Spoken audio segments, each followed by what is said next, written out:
Uneori, în liniște, îl aud pe tată. Așa mi-aș fi dorit să te cunoască, dar știu că e aici, în fiecare pas pe care îl faci, Matias.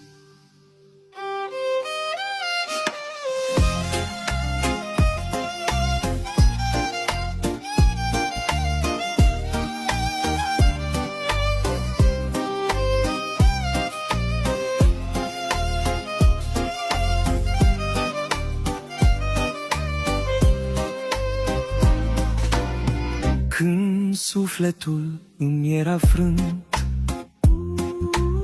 și viața în mine se stingea încet,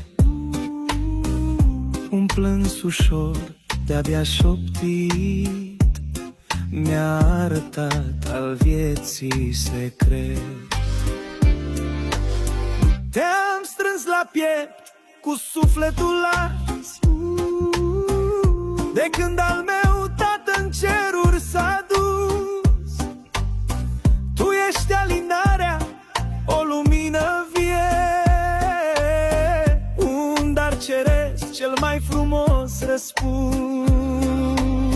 M-ai privit adânc, mi-ai dat o putere,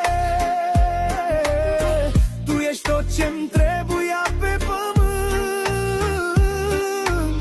și inima în mine n-are durere.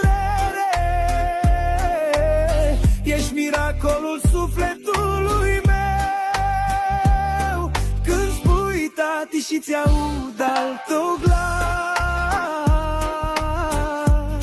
mă simt cel mai împlinit.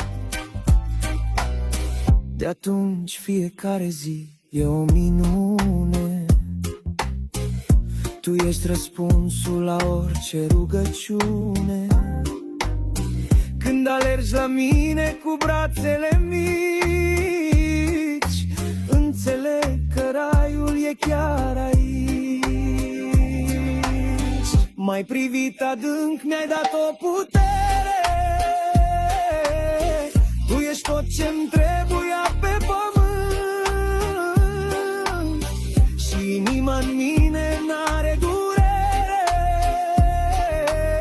Ești miracolul sufletului meu, când spui tati și-ți aud al tău glas, mă simt cel mai împlinit. Te privesc cum dormi o clipă sfântă și simt că tata în ceruri ne cântă, că-și bunicul de sus la noi privește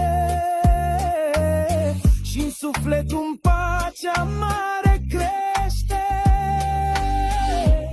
Două inimi, același Dumnezeu, două inimi, același Dumnezeu. Dormi liniștit, fiule plânt, eu tatăl tău sunt aici pe pământ.